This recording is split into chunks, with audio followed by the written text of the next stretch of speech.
bonjour à tous, c'est Evil King. Aujourd'hui, on se retrouve pour une nouvelle vidéo du cauchemar du grenier.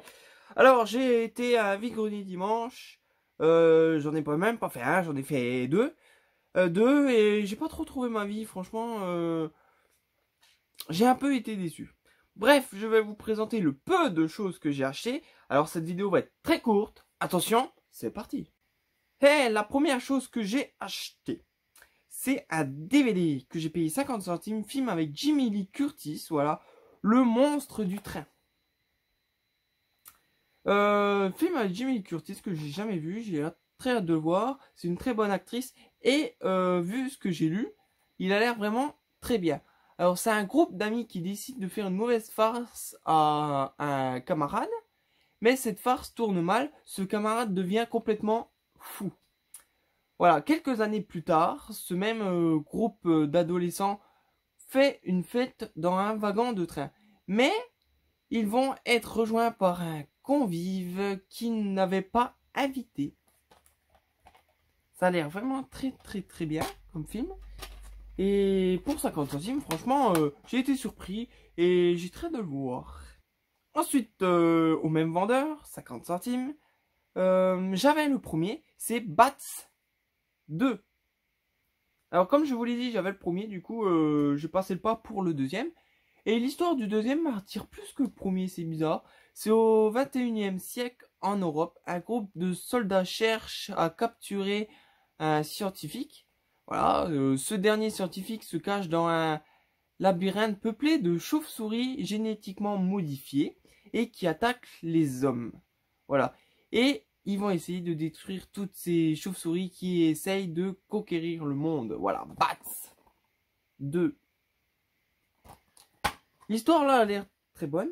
Le premier était bon pour un film de chauve-souris. Je crois qu'il n'y avait pas trop numérique. C'était des vrais chauves-souris ou des chauves-souris en plastique. Il était bon.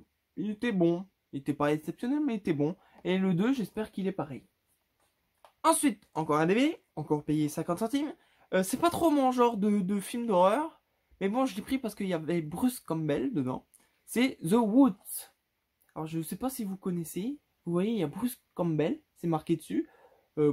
Avec Bruce Campbell, Evil Dead. Derrière les images, on voit pas Bruce. Mais il doit être dedans. Il doit avoir un tout petit rôle. Voilà. L'histoire m'attire pas plus que ça. C'est Esther qui est envoyée dans un pensionnat retiré au fin fond des bois. Les étudiants disparaissent un à un et Esther commence à avoir des visions horribles. Elle va se demander qu'est-ce qui se passe et quelque chose d'étrange tapis dans ces bois. Voilà, The Woods. Avec un très beau DVD, un petit bouquin, voilà.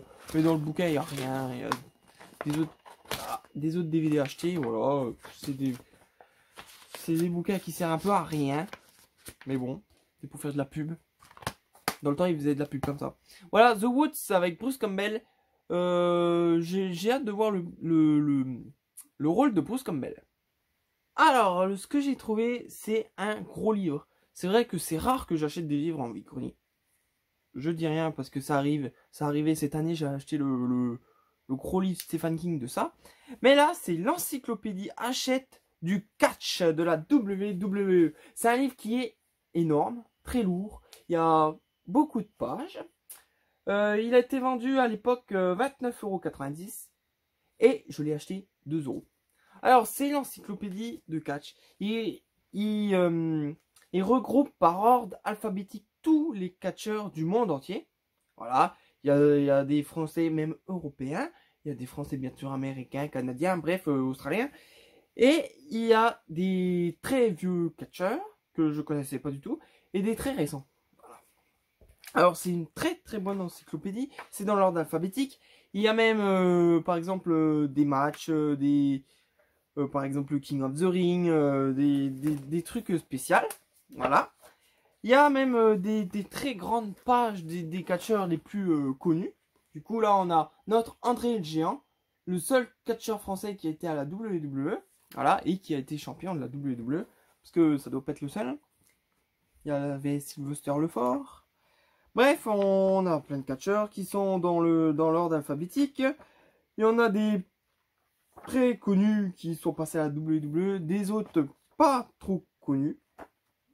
Voilà. Je cherchais par exemple des exemples, mais il n'y en a pas. Bref, il n'y a pas que des catcheurs, il y a des commentateurs. Par exemple, je vous remontre comment que c'est fait. Voilà, on a Jimmy Superfly Snuka, on a Jimmy Hart.